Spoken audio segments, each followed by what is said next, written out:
Live streaming is on.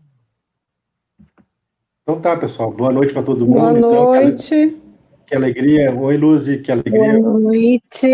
Boa noite, tudo bem? Tudo bem? Esse reencontro aí, para a gente estar junto, para mais um estudo, mais uma noite com certeza muito produtiva para nós todos. Então vamos começar com uma prece, então. Vamos pedir para a Tânia fazer a prece, que está louca da vontade de falar, né, Tânia? Faz a prece para nós aí. Aí a gente pede para os demais, então, desligarem o microfone para a gente poder começar, então, nosso estudo.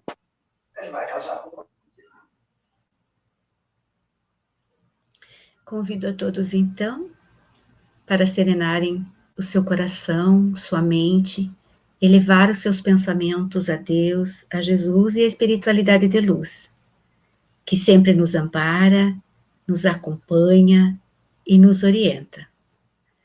Que a partir deste momento, todos nós possamos estar envolvidos num imenso fluido de amor, de luz e de alegria, e que desse estudo de hoje possamos tirar o ensinamento para os nossos próximos dias. Que assim seja. Amém, que assim seja. Muito bom. De imediato, então, já passamos lá para o Marco, para nós darmos continuidade nas questões do Consolador, né, para a noite de hoje. Está contigo, Marco, então. Tá bom, obrigado, Éder. Uma boa noite a todos aí. Muito bom ver a sala cheia, fazia tempo que a gente não estava em tanta gente nesse estudo aqui.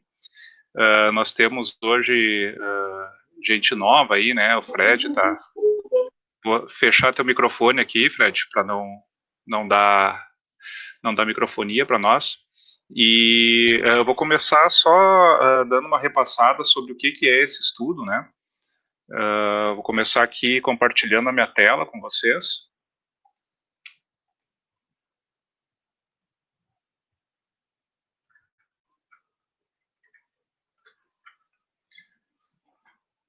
Tá aparecendo?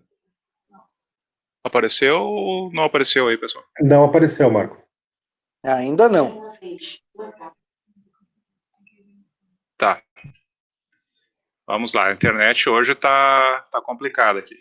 Apareceu, tá bonitão. Eu vou dar uma reiniciada na... Enquanto o Marco reinicia a página dele lá, eu queria já, de antemão, já convidar todo mundo para segunda-feira estarmos todos aqui presentes também. Nós vamos fazer um estudo especial, né,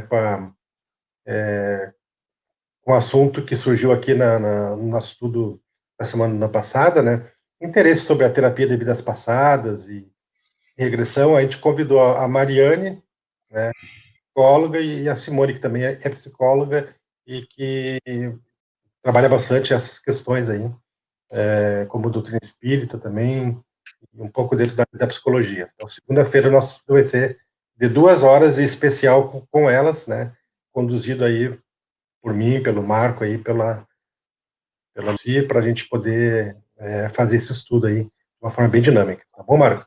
Contigo. Certo, obrigado, Eder. Então eu tô compartilhando aqui. Essa figura a gente usa sempre como, vamos dizer, onde a gente entende o que a gente está estudando, não é? A gente está estudando o livro Consolador. É um livro de perguntas para Emmanuel, com todas as respostas de Emmanuel, a respeito do tríplice aspecto da doutrina espírita, que engloba ciência, filosofia e religião.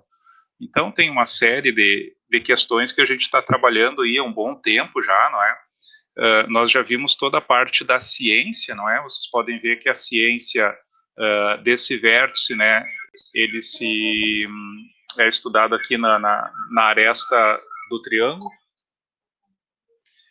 E isso aqui a gente já terminou faz 1 ano e pouco, eu acho. E agora nós estamos vendo as questões de filosofia, não é? Já vimos aqui a questão da vida, o sentimento, e agora estamos aqui na cultura, tá? Então, só para a gente ter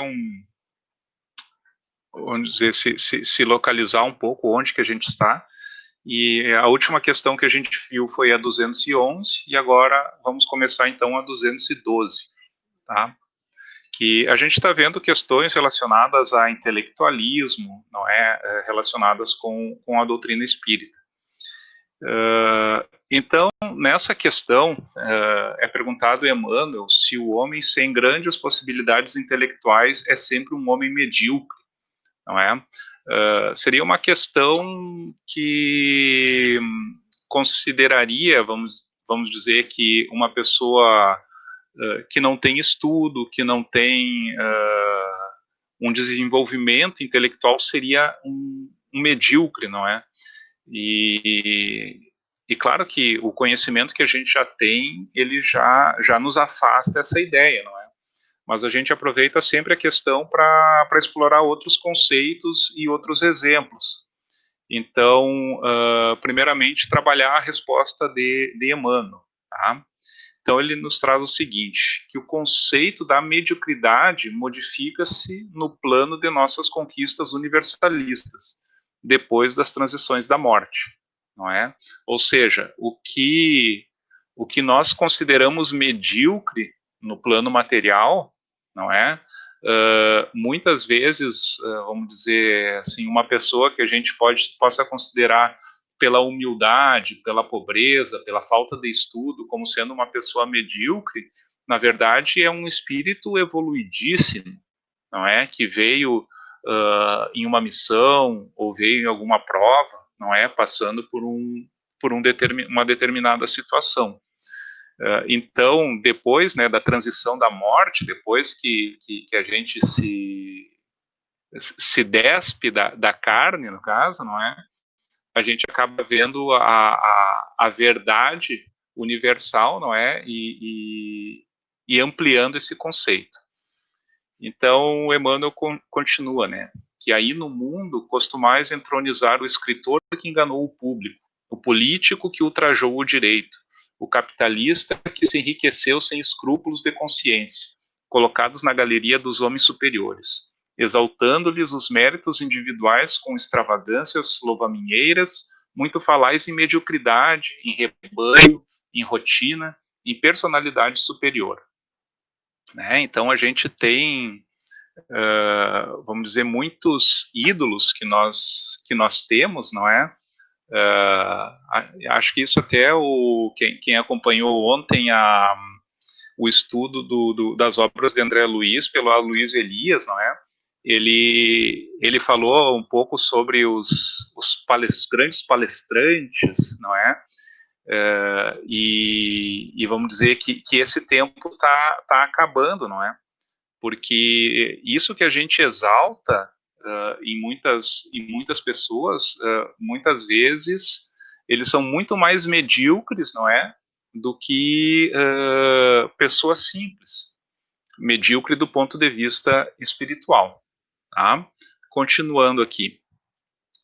Para nós, a virtude da resignação dos pais de família, criteriosos e abnegados no extenso rebanho de atividades rotineiras da existência terrestre, não se compara em grandeza com os dotes de espírito do intelectual que gesticula desesperado de uma tribuna, sem qualquer edificação séria, ou que se emaranha em confusões palavrosas na esfera literária, sem a preocupação sincera de aprender com os exemplos da vida.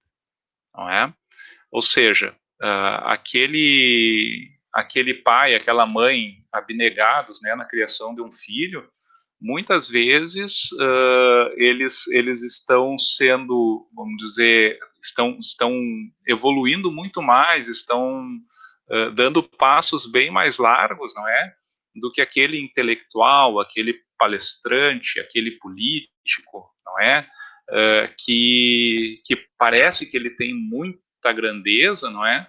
Mas que, na verdade, o verdadeiro intuito dele não é sério, não está baseado em caridade, mas sim está baseado na sua vaidade, no seu egoísmo, né?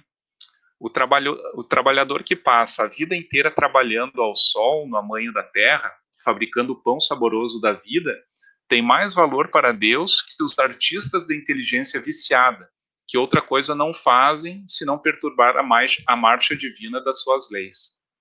Não é? Então, aquela pessoa, né, que trabalha sol a sol na terra, plantando, não é? Tem, vamos dizer, também é muito menos medíocre do que um grande artista, não é? Que acaba usando os seus dotes, a sua inteligência para coisas que não são positivas, não é?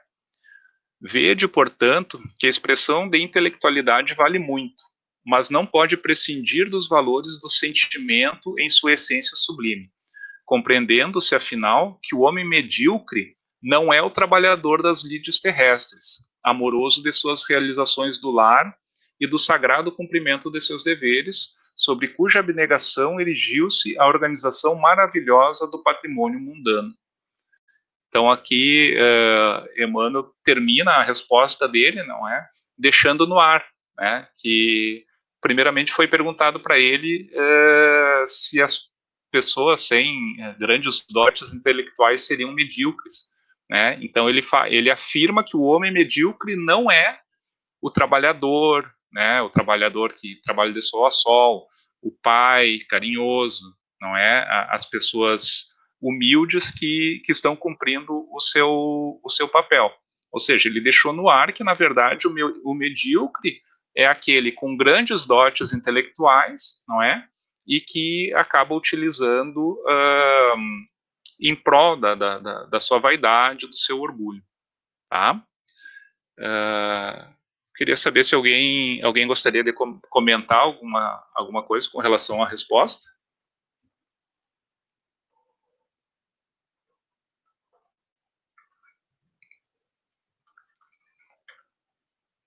Nenhum comentário? Então, vamos adiante. Então, pessoal, só para a gente conceituar um pouco dentro da doutrina espírita essa resposta, não é? Eu trouxe aqui a classificação dos espíritos, né, segundo o Livro dos Espíritos. Tá? Quem tiver interesse de analisar com detalhe essa classificação está a partir da questão 100 do Livro dos Espíritos, onde Kardec traz uma série de questões e explicações a respeito das classes e ordens de espíritos, não é? E ele traz ali, né, a questão dos espíritos imperfeitos, bons e puros, não é? E eu gostaria de me centrar aqui mais na parte dos espíritos imperfeitos, não é? Para mostrar que nós temos muitas classes de espíritos imperfeitos e com uma carência grande de desenvolvimento, não é? Mas que, na verdade, eles têm uma alta elevação intelectual, não é? Mas, apesar dessa grande elevação intelectual, eles continuam, eles são, na verdade, os medíocres, não é? Se a gente for relacionar com essa resposta de Emmanuel, não é? Esses espíritos, na verdade, que são os medíocres, mas não aquelas pessoas boas, não é? Com uma moral elevada, que elas têm como desenvolver, não é? Muito mais rápido a partir da questão moral elevada, tá? E se a gente for buscar ainda outras respostas aqui do próprio Consolador, não é? A gente já viu que o conhecimento sem a questão moral, né, ele é perigoso, porque ele acaba levando à estagnação desses espíritos, enquanto que a elevação moral sem o desenvolvimento intelectual, ela não chega a ser perigosa, não é? Porque tu tendo uma moral elevada, apesar do pouco conhecimento, o conhecimento tu adquire, não é? A partir do teu esforço próprio. Mas tendo a moral elevada, tu não vai usar esse conhecimento para fazer o mal ou para questões desvirtuadas, não é? Tá, pessoal? Eu não estou vendo aqui, Eder, se tu puder controlar as mãozinhas aí e me avisar. Estou atento, Marco, qualquer coisa eu te chamo. Então, pessoal, eu queria trazer um exemplo aqui, não é,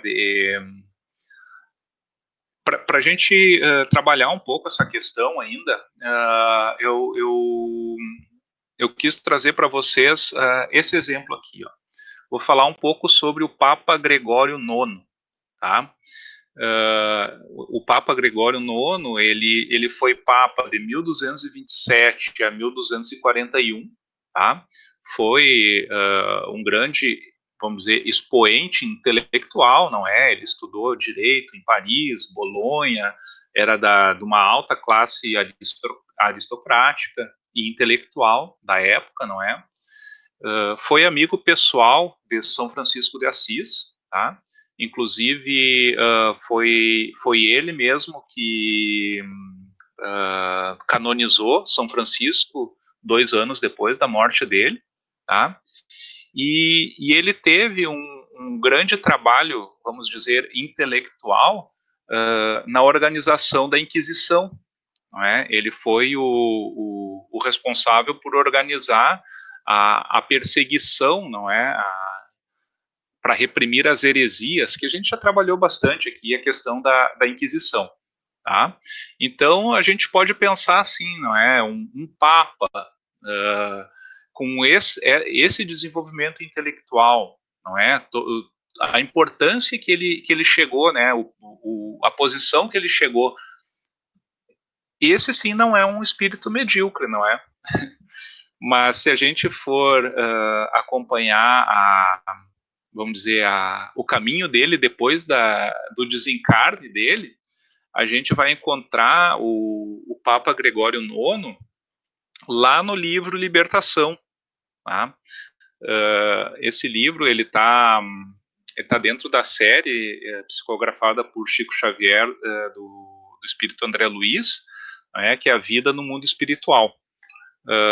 Aconselho a quem não leu ainda, é uma ótima literatura, ela vamos dizer, são livros bons de ler, não é? E traz muitas questões interessantes, assim.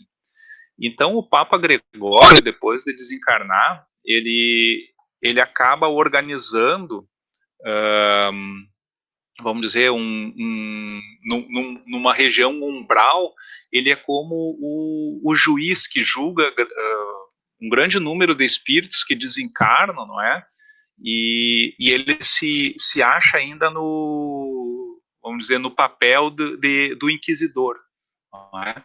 Então ele passa, o livro conta, não é, que ele está há 700 anos já nesse umbral, não é?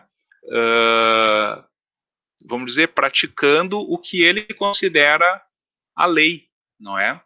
E no livro, então, ele acaba perseguindo, ele prepara uma equipe para perseguir a Margarida, que é uma moça que está encarnada, que é ligada a ele, não é?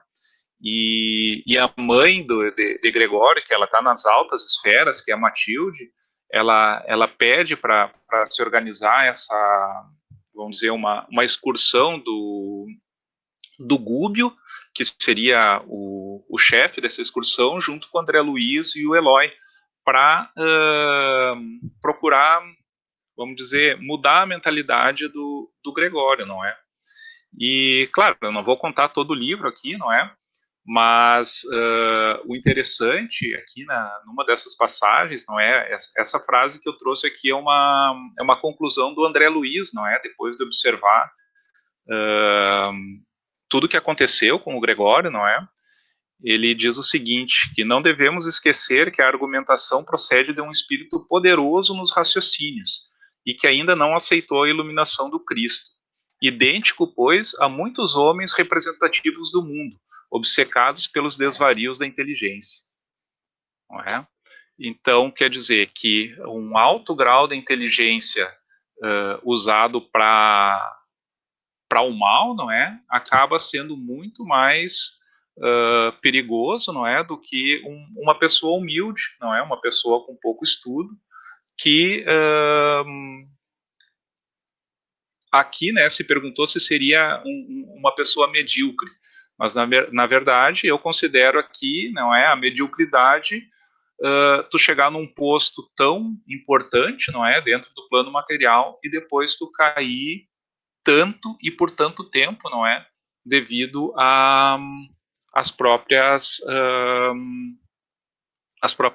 decisões, não é, que ele tomou na vida dele e no pós-vida também. Tá, pessoal? Nada ainda? Nenhum comentário, Éder? Me ajuda um pouco que eu vou ter que falar também depois, né? No teu Marco, estudo. Eu estava com vontade de falar, tu captou aqui o meu pensamento, né?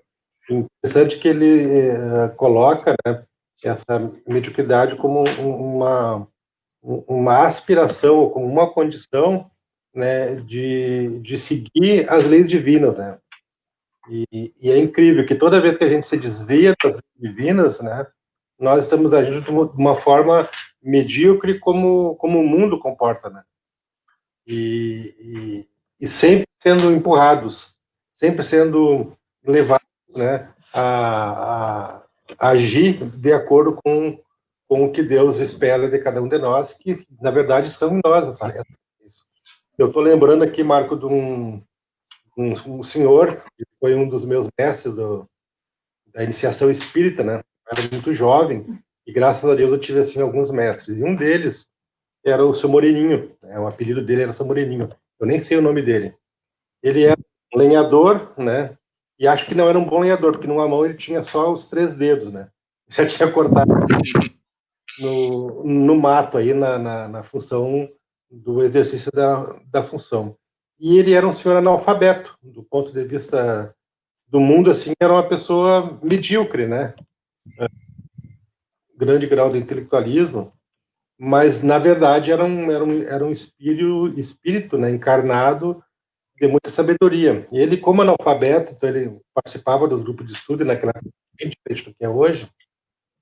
Ele ficava sempre mais ao fundo, assim, e ele ouvia tudo. E ele ia fazer palestra depois, né, baseado nos estudos, somente ouvindo. E era um trabalhador com uma mediunidade extraordinária, de cura, e naquela época podia ser aplicando passe nas casas, nos atendimentos fraternos, na casa das pessoas, né? E ele era de uma capacidade de amor e caridade, sim, extraordinária, né? Com certeza, no ponto de vista do mundo, tu olhava um homem medíocre, mas na atuação, né, voltado para as leis divinas, né, um homem extremamente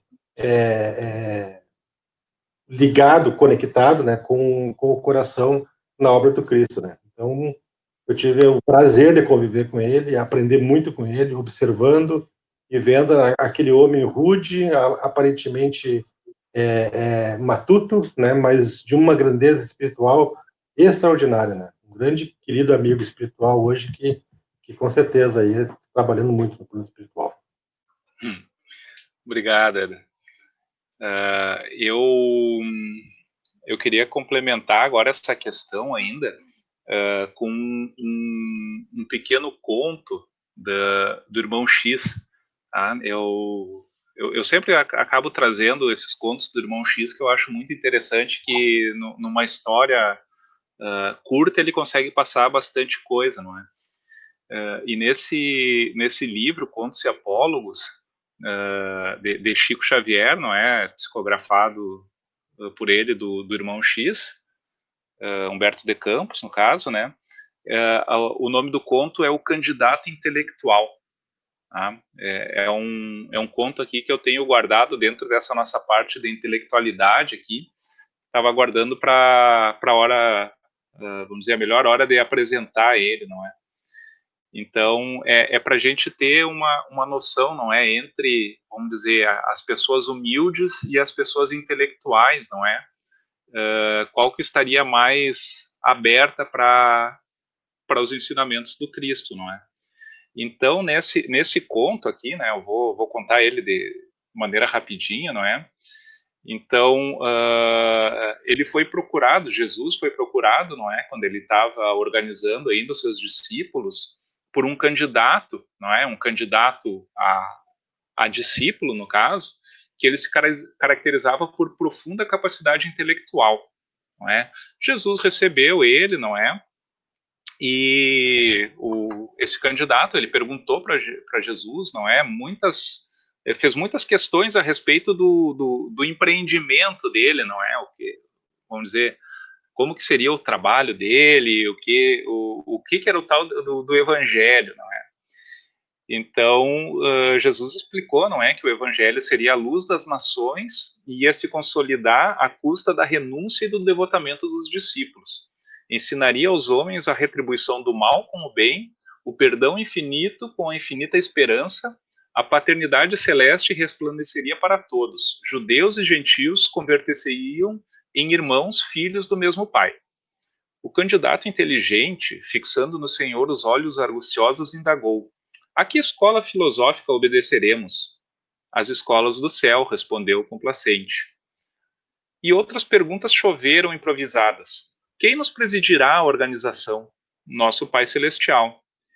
Em que bases aceitaremos a dominação política dos romanos? Nas de respeito e do auxílio mútuos. Na hipótese de sermos perseguidos pelo sinédrio em nossas atividades, como proceder? Desculparemos a ignorância quantas vezes for preciso. Qual o direito que competirá aos adeptos da revelação nova? O direito de servir sem exigências. O rapaz arregalou os olhos aflitos e prosseguiu indagando. Em que consistirá deste modo o salário do discípulo? Na alegria de praticar a bondade. Estaremos arregimentados num grande partido?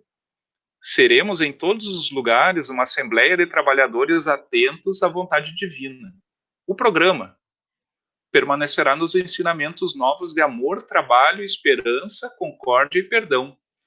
Onde a voz imediata de comando? Na consciência. E os cofres mantenedores do movimento? Situar-se-ão em nossa capacidade de produzir o bem. Com quem contaremos de imediato? Acima de tudo com o Pai, e na estrada comum, com as nossas próprias forças.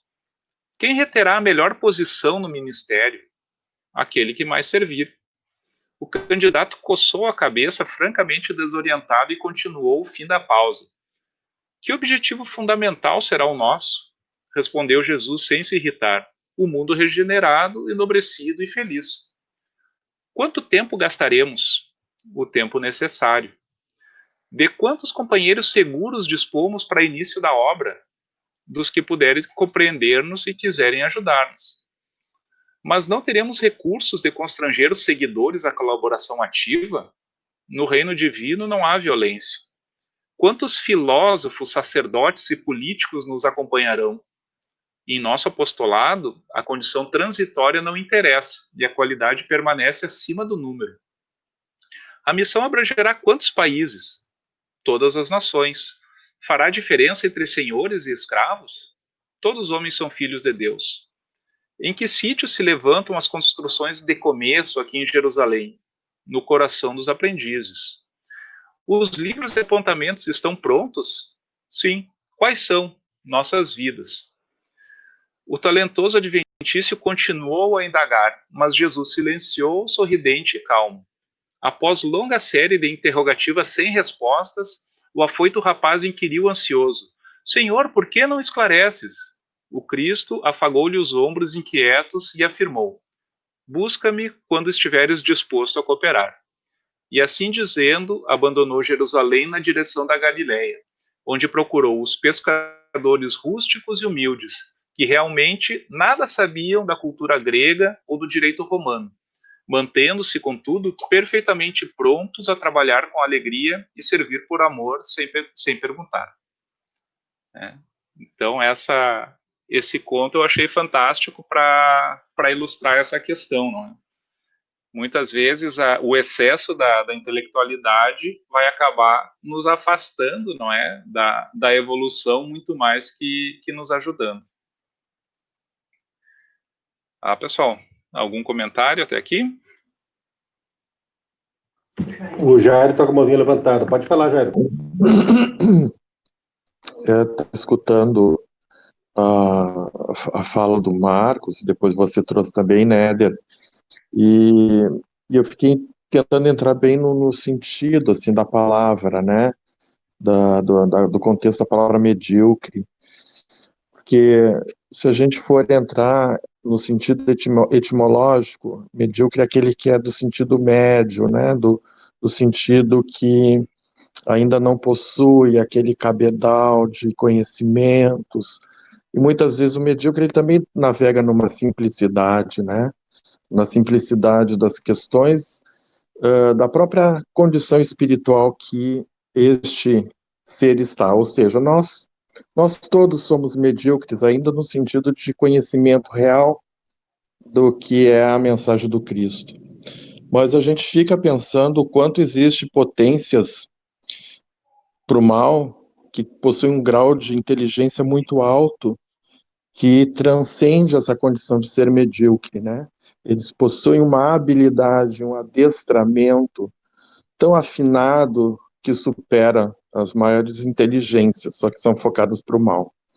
Então, a gente só consegue sair dessa condição real da mediocridade quando realmente a gente consegue trazer esse ensino do Cristo ao longo de várias existências para uma vida cotidiana, daquilo que começa a fazer parte e sentido na nossa vida, né? Então, aí a gente retoma a importância do que representa o estudo na nossa vida para a gente avançar e sair desta condição de mediana, né, de aprendizado, de repetência, em que nós nos inserimos enquanto espíritos encarnados, né? Mas que essas grandes potências, assim, né, como o Gregório, como você trouxe, né, Marcos, eles possuem um alto grau de inteligência que se distancia do Cristo pela aplicabilidade deste conhecimento que é focado somente no mal e se distancia do bem, né? Então, o que eleva realmente o espírito para uma condição superior também é fazer o bem e viver no amor e poder viver essa essência do Cristo nas nossas vidas. Só para colaborar um pouco com o que está sendo trazido hoje. Muito bom, Jairo. E a questão que colocam para Emmanuel, né? E a resposta que ele dá aqui, o conceito da mediocridade no plano espiritual se modifica completamente de acordo com os avanços, né, que cada um faz, né? Isso é bem importante, porque aí coloca isso em confronto com o intelectualismo, né? Sheila está com a mão levantada, pode falar, Sheila. Eu estava fazendo estudo, né, preparando a palestra já da semana que vem, e casualmente eu busquei o livro Fonte Viva na mensagem ausentes, né, não é casual, nada é casual, né, mas enfim, eu não havia me preparado exatamente, né, tanto com a questão de hoje à noite. E essa passagem ausentes no livro Fonte Viva é uma passagem onde João, né, quer dizer, a passagem, é o comentário de Emmanuel frente à situação em que Tomé não estava, né, com os 12, como um dos 12 apóstolos, quando Jesus veio, né, após a sua morte. E aí, Emmanuel, então, faz uma análise sobre isso, né, porque a partir do momento em que Tomé não viu Jesus, né, após sua ressurreição, ele fica descontente e fica pedindo provas, né, daqueles que testemunharam. E aí Emmanuel vai dizer que, na verdade, ocorreu com Tomé aquilo que ocorre quando um trabalhador se distrai, né, e fica distante do dever que lhe cabe. E qual é o dever que nos cabe, né? Nos cabe a edificação espiritual. Então, isso também vai estar associado a uma passagem que está lá no Evangelho segundo o Espiritismo, no capítulo Sede Perfeitos, numa mensagem de Lázaro, em que ele vai dizer Bom, qual é o nosso maior dever? Se nós estamos, né, matriculados nessa escola, claro, Lázaro não fala isso, mas a mensagem de Emmanuel vai dizer, se nós estamos matriculados numa escola de aprendizado do Evangelho, qual é o nosso dever? Nosso dever é seguir aquilo que o professor maior, né, nos ensina. Mas ainda nos distraímos muitas vezes com os prazeres mundanos, né? E respondemos mais atentamente e de forma mais presente aquilo que nos distrai, né? Daquilo que é do campo material. E dessa forma, Tomé também, né? Buscava, digamos assim, uma manifestação material de que o mestre realmente havia ressuscitado. E quantas vezes a gente fica distraído com essas questões que são materiais e não, né, atende aquele chamado de Deus, que é o simples dever de responder a Ele, né, sempre. Então, é importante que a gente precise sempre olhar para a lógica do caminho reto, ou da porta estreita, né, que a gente sempre está falando aí, e fazendo uma referência, né, ao nosso querido Felipe. Então, a gente precisa trabalhar e de modo que nós não nos ausentemos da aula, né? Que nós realmente possamos estar aqui num processo de aprendizado, cumprindo aquilo que é o nosso maior dever. Então, só para fazer essa colaboração, acho que é muito bonita também essa mensagem aí, caso alguém depois queira aprofundar. Obrigada. Bom, Sheila, muito obrigado pela colaboração aí. Excelente reflexão. Volta para ti, Marco. Tá bom, obrigado pelas colaborações, e também eu só queria ressaltar, antes de passar para a próxima questão, que em momento nenhum a gente está falando que uma pessoa com uma intelectualidade, vamos dizer, desenvolvida, seja uma pessoa medíocre ou seja uma pessoa que vá cair, não é? Na verdade, a gente tem que desenvolver as duas asas, não é? Essa asa do conhecimento e a asa moral também, não é? Mas é muito mais medíocre quem desenvolve a sua asa intelectual sem a moral, não é? Porque aí há uma possibilidade de queda, do que quem desenvolve a sua asa moral sem a intelectual, tá? Só esse comentário eu queria fazer.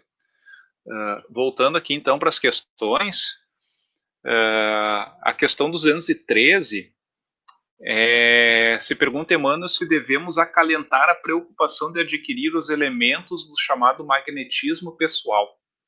Não é? O que é esse magnetismo pessoal, não é? Por exemplo, são pessoas que conseguem controlar massas, não é? Que grandes políticos, grandes palestrantes, não é? O magnetismo pessoal que está mais de moda hoje em dia, o magnetismo do coach, não é?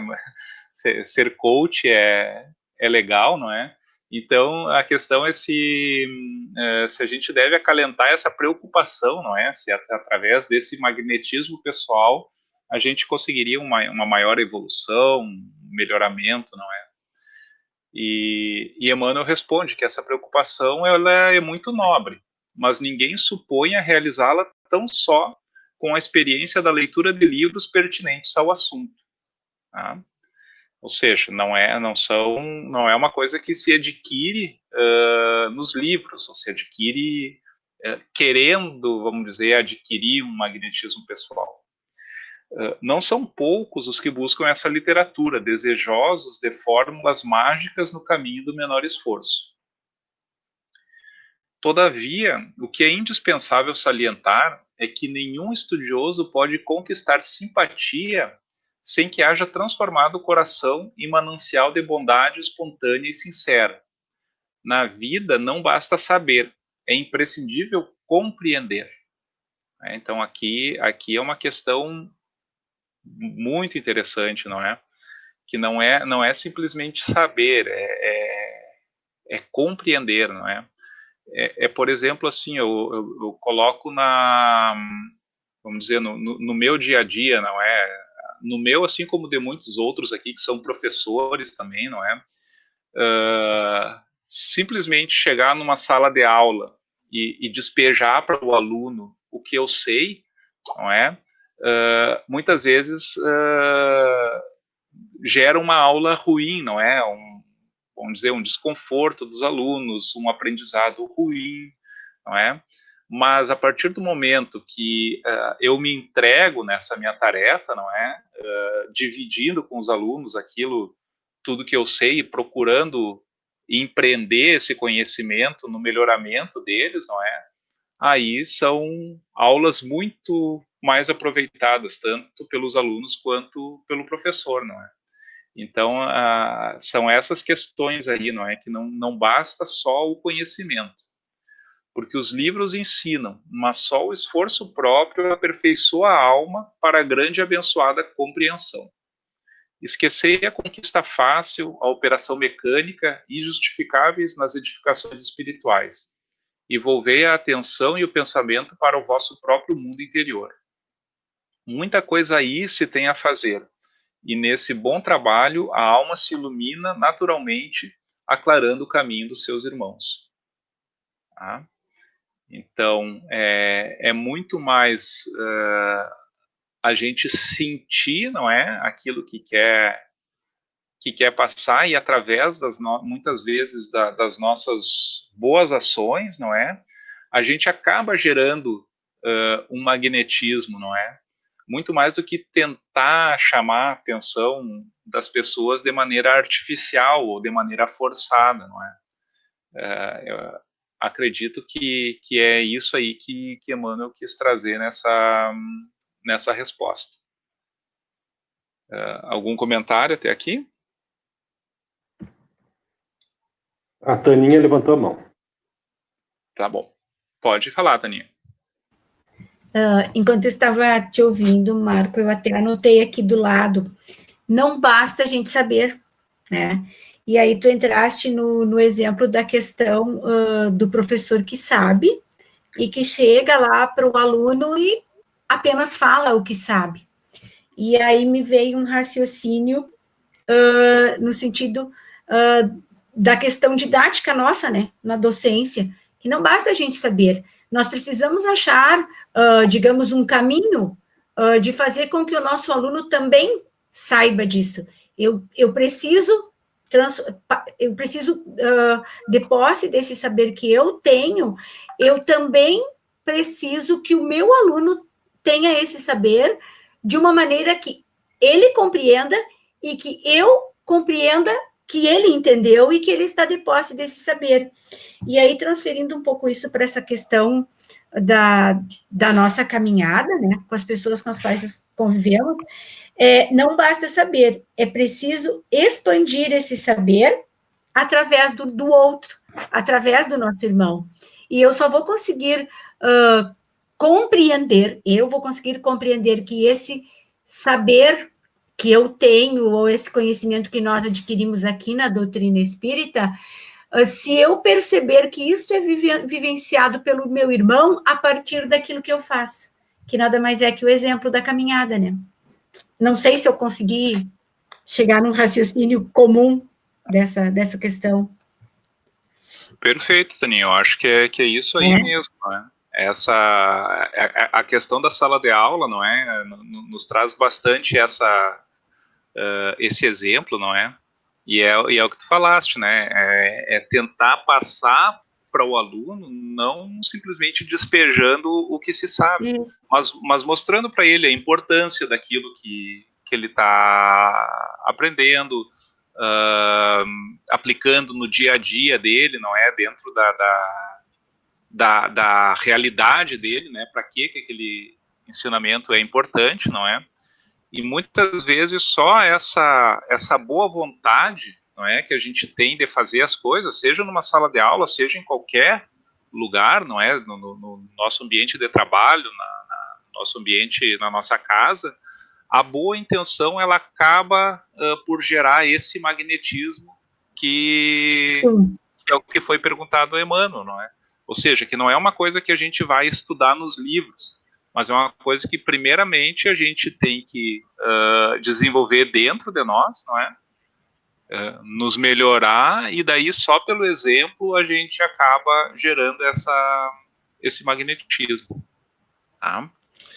E aí, pensando na questão anterior, a questão da mediocridade, eu penso que aí, de posse, por exemplo, desse conjunto que a doutrina nos oferece, de posse desse conhecimento todo, se nós conseguirmos desenvolver um magnetismo pessoal, digamos assim, que afete, no sentido afetivo, afetar, de mover, né?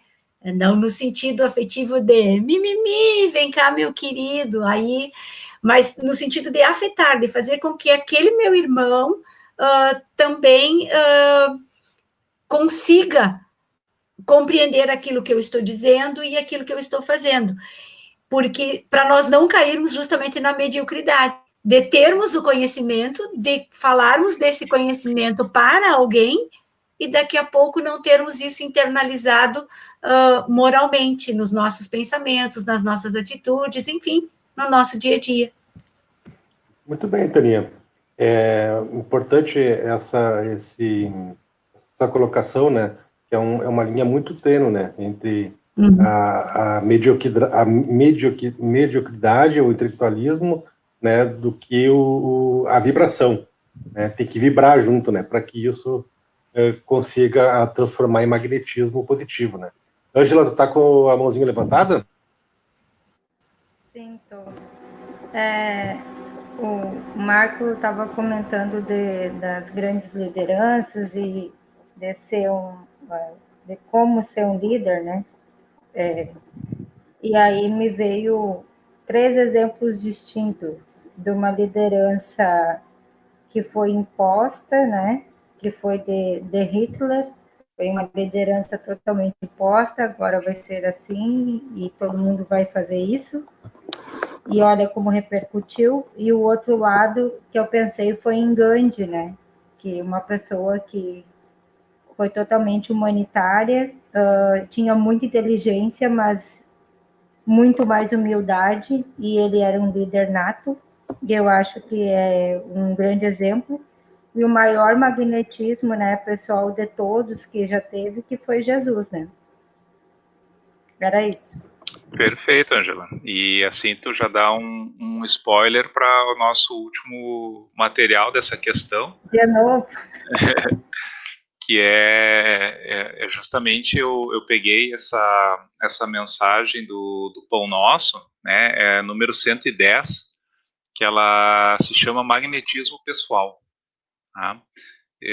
E aqui, então, o Emmanuel começa com uma passagem de Lucas, onde ele diz: e toda a multidão procurava tocar-lhe, porque saía dele uma virtude que os curava a todos. Lucas 6, capítulo 6, versículo 19.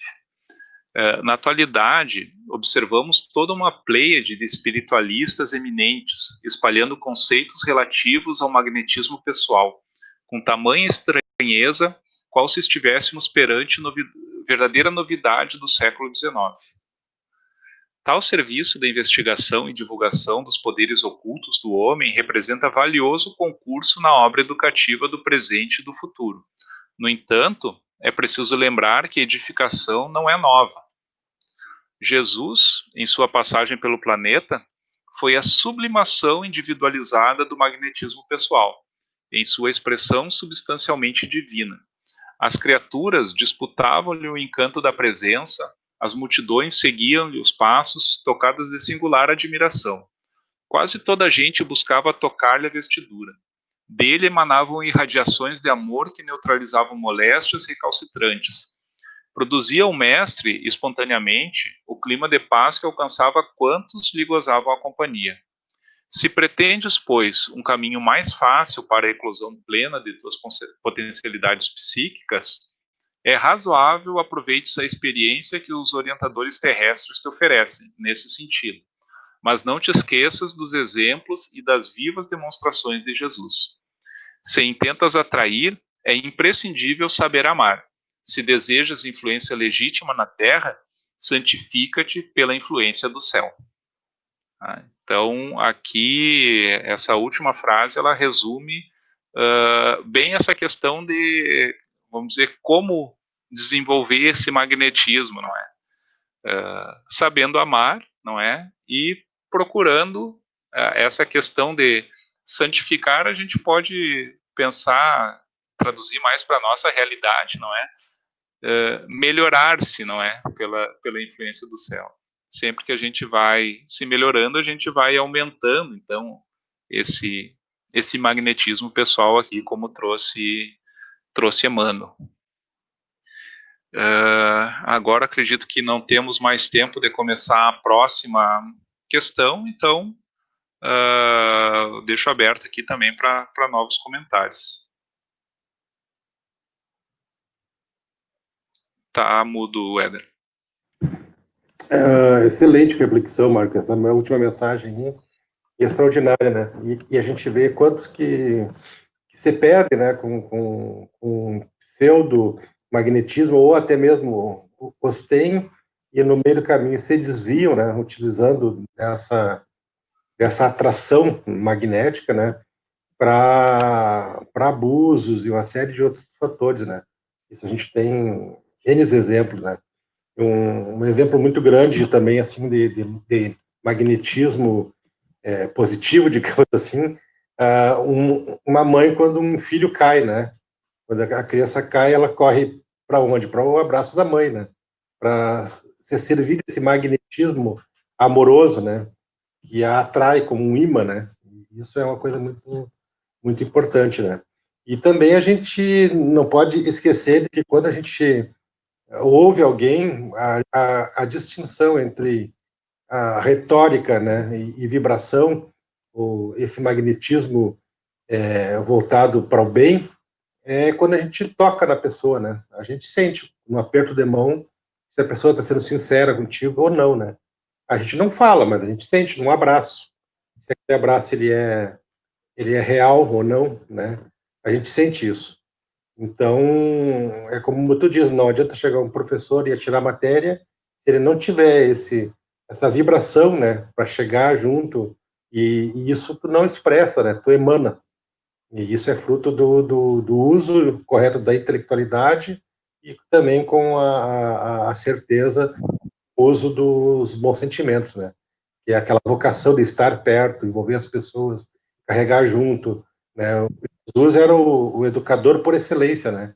Ele descia do alto da cátedra, ia lá, pegava o educando, que somos nós, né?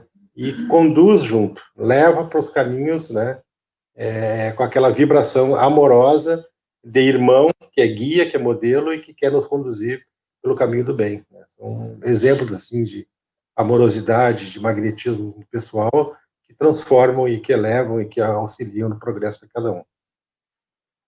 Perfeito, Éder. E também lembrando, né, que além da questão do magnetismo, mais importante do que querer desenvolver o magnetismo é nós, pelo conhecimento que nós temos, é saber diferenciar, não é, esse magnetismo quando ele são pessoas do bem ou do mal, não é? Porque no próprio Evangelho Jesus trouxe que haverão falsos profetas, não é? E então a gente sempre tem que estar filtrando essas, vamos dizer, esses ídolos, não é? Que aparecem vamos dizer, em todas as áreas, não é? Seja na academia, seja na política, seja na religião.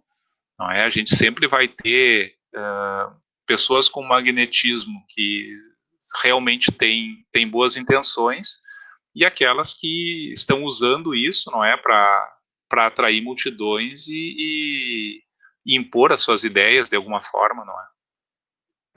É verdade, Marco. E um grande exemplo para a humanidade são os Césares, né, que tiveram pelo mundo, né? O homem, quando tenta se sentir Deus, né, ele se esquece que é homem, né? E quando há essa idolatria cega, o dia que ele cai tudo junto, né? Então, nós temos que nos colocar sempre na nossa real posição, que nós somos, né, de espíritos imperfeitos, né, mas com todas as possibilidades de ascensão, né, de caminhada ascensional. E isso nós não podemos esquecer nunca, né? Construindo a cada dia, a cada instante, em nós, dentro do nosso coração, utilizando os meios que temos para evoluir, dentro do ponto de vista da intelectualidade, para bem servir, né, uns aos outros e prosseguirmos a caminhada, como disse aí a Sheila, né, buscando sempre a porta estreita, o caminho que parece ser mais difícil, mais árduo, mas é o que conduz, né, para o verdadeiro sentido, né, que Deus nos atrai. Bom, Marco, o estudo de hoje, excelente. Quer fazer mais algum comentário? Não, só agradecer aí a presença de todo mundo, não é? Lembrar que na próxima segunda-feira vai, ao invés do estudo do Consolador, a gente vai ter aquele estudo especial, não é? Com a Mariane. E qual é o nome da outra psicóloga? A Simone. Simone, não é? Que a partir de uma questão que surgiu no nosso encontro passado, não é? A respeito de terapia de vidas passadas, elas vão abordar essas terapias, não é? À luz do Espiritismo. Tá? E também já estou passando 1 minuto do meu tempo, então agradeço e te passo aí o bastão para seguir com a aula, agora nesse segundo estudo, né?